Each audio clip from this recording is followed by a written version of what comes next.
है ही है, सिखों में इस्लाम से भी ज्यादा कट्टरवाद है, लेकिन वो लोग बहुत थोड़े हैं। मैं उस कट्टरवाद को अच्छा नहीं मानता, चाहे वो सिखों के अंदर हो, चाहे वो इस्लाम के अंदर हो, चाहे वो ब्राह्मणवाद के अंदर हो। जाट समाज जो है ये प्रकृति से जुड़ा हुआ हकीकत पसंद समाज है, जो हकीकत से हमेशा रूबरू होता आया। धर्म के ठेकेदार अपनी बात इनसे मनवा नहीं पाए कभी भी। इसने हमेशा दिमाग से काम लिया है। जाट के बारे में आता है कि तुरंत बुद्धि होता है, तो वो अपनी अकल से हमेशा आडंबरों और पाखंडों का विरोध करता आया है। और मैं आपसे उम्मीद करता हूं, जो जवान बच्चे हैं 40 साल तक के, आप लोग संभालो इस विरासत को। राम नारायण जी लगभग 62-63 साल के हो गए हैं, उम्र चली गई इनकी। अभी जो बचा है वो ब्याज लगा लो बचा है। मैं भी 58 का हूं, हमारा कुछ आगे भरोसा नहीं है। जो जवान बच्चे हैं, एक खास चीज जो अभी मेंटेन हुई है, जाट जिसको हम हिंदू भी कह सकते हैं, वैदिक जाट भी कह सकते हैं, मुस्लिम जाट, सिख जाट और दूसरे बिश्नोई या सिद्ध या अंजना या जो भी हैं, जैनी भी जाट हैं, इनके अंदर भाईचारा बढ़ा है, एकजुटता बढ़ी है। आपस का वैमनस्य, आपस का भेदभाव ये काफी कम हुआ है। इसको बचा कर रखने की जरूरत है। ये आपके कंधों पे बोझ है जो 40 साल से कम के बच्चे हैं। आपने इसको दूर तक लेके जाना है, भारत में नहीं पूरे अंतरराष्ट्रीय स्तर पे लेके जाना है। और अभी 1 घंटा पहले बलराज मलिक जी जो सुप्रीम कोर्ट के सीनियर एडवोकेट हैं, वो इस पे बात कर रहे थे और हमारी बात भी चल रही है। इसको, इस कारवां को हमने आगे बढ़ाना है, बचा के रखना है। आने वाला जो वक्त है, हम बीच में हैं, जाट कौम जो है वो बीच में है, उससे ऊपर भी कुछ लोग हैं और उसके नीचे भी कुछ लोग हैं। लेकिन इत्तेफाक ये है कि न ऊपर वाले हमें देख के खुश हैं और न नीचे वाले हमें देख के खुश हैं। ये बड़ा पता नहीं क्या, ये लॉजिक मेरी समझ में नहीं आया, ये क्या है। छोटा मोटा, जैसे हम गांव में रहते हैं तो छोटा मोटा मसला तो सबके साथ होता है। हमारे साथ हरिजन वाल्मीकि लोग हैं, हमारे खेतों में भी हम साथ जी रहते हैं, जैसे मलिक साहब ने बताया, वहां भी छोटा मोटा कुछ मसला हो जाता है। कारोबार में, रास्ते में कहीं छोटा मोटा मसला हो जाता है, वो भी कई बार हमारे खिलाफ दुश्मन बन के खड़े होते हैं। और जो हमारे से ऊपर हैं, जिनको दादा छोटूराम जी ने मंडी फंडी कहा है, वो तो जन्मजात हमारे खिलाफ है ही है। तो हमें इन सब से बच के और अपने मूल निवासियों को साथ लेकर कैसे आगे बढ़ना है, ये एक कलाकारी। इसको आपने बड़ी गंभीरता के साथ, बड़े चिंतन और मनन के साथ इसको समझना है और कैसे अपने काफिले को, अपने समाज को आगे लेके जाना।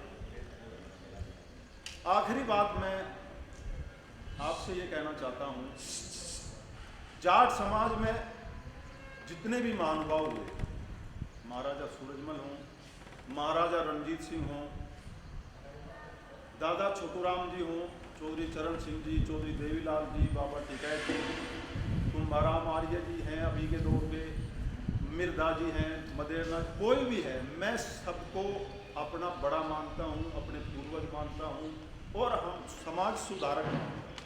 लेकिन राजस्थान के अलावा भारतीय स्तर पर मैं आपसे विनती करता हूं कि 2 धरोहर जाट समाज के पास ऐसी हैं जिनका कोई तोड़ दुनिया में नहीं।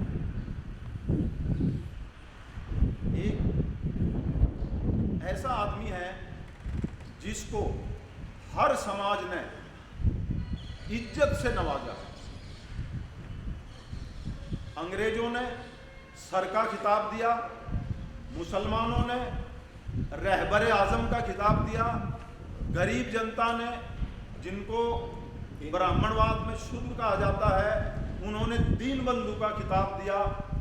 ऐसी मिसाल दुनिया में आपको कहीं नहीं मिलेगी जिसने समाज के हर तबके का दिल जीता है। नेता भरे पड़े हैं, लेकिन आप गौर करो, पढ़े लिखे लोग हो, मैं तो अनपढ़ हूं, आप रिसर्च करो कि ऐसा कौन आदमी है जिसको समाज के हर तबके ने, सिवाय उन लोगों के जिनके खिलाफ वो झंडा लेके खड़े थे, मंडी फंडी को छोड़कर और कोई आदमी ऐसा नहीं है जिसने इज्जत से चौधरी छोटूराम को ना नवाजा। उसको हमें राष्ट्रीय स्तर पे नहीं, अंतरराष्ट्रीय स्तर पे प्रमोट करना है, और ज्यादा प्रमोट करना। जितना हमने किया है बहुत कम है। आप क्यों नहीं इस बात पे गौर करते कि शिक्षा की अलख जगाने वाला हमारे समाज में सबसे पहले कौन था? हरियाणा से निकल के राजस्थान में आए और यहां भी अपने भाइयों को जगाया। मुजफ्फरनगर जैसी पश्चिमी उत्तर प्रदेश की भूमि में जाकर शिक्षा की अलख जगाई। पूरे हरियाणा के अंदर उन्होंने शिक्षा का ढांचा खड़ा किया। ऐसे महापुरुष को हम जो उसका हक है वो नहीं दे सके। इसलिए मेरी आपसे विनती है कि उसको और ज्यादा प्रमोट करो। मैं आपसे एक बात और शेयर करना चाहता हूं, और बड़ी हिम्मत और दिलेरी के साथ मैं ये बात कहता हूं। 1945 में जब वो हमें छोड़ के चले गए, उससे पहले के जो हालात हैं 10 साल पहले के, आप उस पर गौर करिए।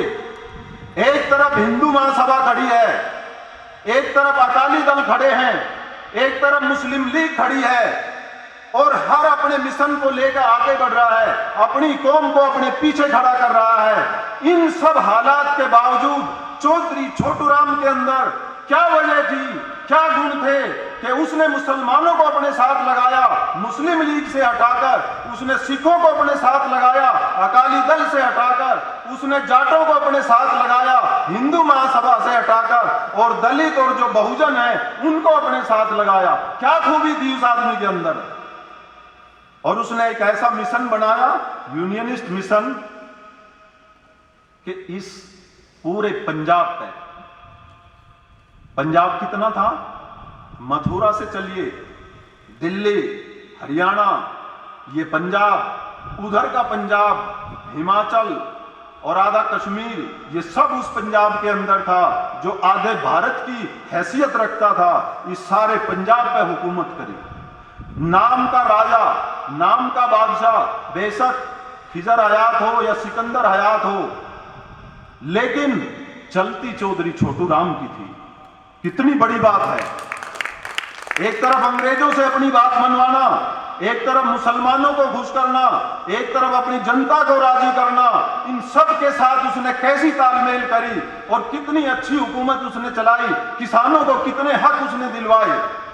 जब भाव बढ़ाने की बात आई और अंग्रेज अड़के खड़े हो गए, इतना महंगा भाव हम नहीं दे सकते, पूरी दुनिया में लड़ाई थी, अंग्रेजों को गेहूं की सख्त जरूरत थी, चौधरी छोटूराम ने वक्त को पहचाना कि लोहा गर्म है, अब चोट मारने की जरूरत है। उसने कहा कि अंग्रेज, अगर आप मेरे कहने से भाव नहीं बढ़ाओगे तो मैं किसानों को कहूंगा कि खड़ी फसल में आग लगा दो और तुम्हें एक दाना नसीब नहीं होगा।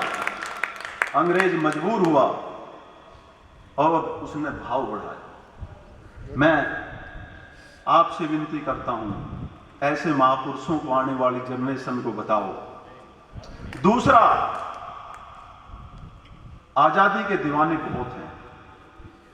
मैं ये नहीं कहता कि सिर्फ हम ही ने आजादी के लिए लड़ाई लड़ी है या हमारे पुरखों ने आजादी के लिए लड़ाई लड़ी है, नहीं, सब ने दी है। लेकिन जंग आजादी के अगर तारीख इतिहास को देखो उठा के समझदार लोग, तो जो मकाम शहीद भगत सिंह का है वो मकाम किसी दूसरे स्वतंत्रता सेनानी का नहीं। कितनी थोड़ी सी उम्र में अपनी जवानी को दांव पे लगाया, अपने घर परिवार को छोड़ दिया और फांसी का फंदा। और अजीब बात, आजकल वीर सावरकर, वीर सावरकर, वीर सावरकर आप रोज सुनते हैं। किस चीज का वीर था? कितनी बार उसने माफी मांगी? उसने अंग्रेजों की पेंशन पाई। वीर तो वो होते हैं जिसको फांसी की सजा मिल गई, जो जेल की कोठरी में है, लेकिन उसका वजन 1 ग्राम भी कम नहीं होता, बल्कि और बढ़ता है। वीर तो वो हैं जो मौत को खुशी से गले लगाते थे, जो फांसी के फंदे को प्यार से चूमते थे। वीर तो वो थे। ये किस बात के वीर? इसलिए मेरी आपसे विनती है कि शहीद आजम भगत सिंह, दीनबंधु सर रहबर आजम चौधरी छोटू राम, इन 2 हस्तियों को अपने दिल में बिठा लो। आने वाली अपनी जनरेशन को, अपनी नस्लों को इनके बारे में बताओ, ताकि ये जो शख्सियत हैं, इन खबीसों के जो आज ऐरे गहरे कैरेक्टर लाके उठाते हैं और हमारे सामने लाकर रखते हैं, लोगों के दिलों में उनको बिठाना चाहते हैं, चाहे कोई दीनदयाल उपाध्याय हो, श्यामा प्रसाद मुखर्जी हो, चाहे वीर सावरकर हो, हमारा उनसे कोई लेना देना नहीं है। हमारे बुजुर्गों ने कुर्बानी दी है, हम उनको अपना बड़ा मानेंगे, मानते आए हैं और आगे भी मानते रहेंगे। बड़े भाई का हुक्म था, आपके बीच में आने का मौका मिला, 5 साल हो गए। 2018 में जाट गौरव मार्च में आप लोगों से रूबरू हुए थे। उससे पहले दिल्ली में, कुरुक्षेत्र में बहुत बार तो मीटिंग में तो आपसे शेयर किया, लेकिन प्रोग्राम में आना इधर इलाके में बहुत दिन के बाद हुआ है। तबीयत मेरी गड़बड़ रहती है, पैरों में दिक्कत है, मैं बैठ भी नहीं पाता, चल भी नहीं पाता, बहुत मसले हैं, लेकिन फिर भी राजस्थान से मेरा खास लगाव है। मैं 4 साल जोधपुर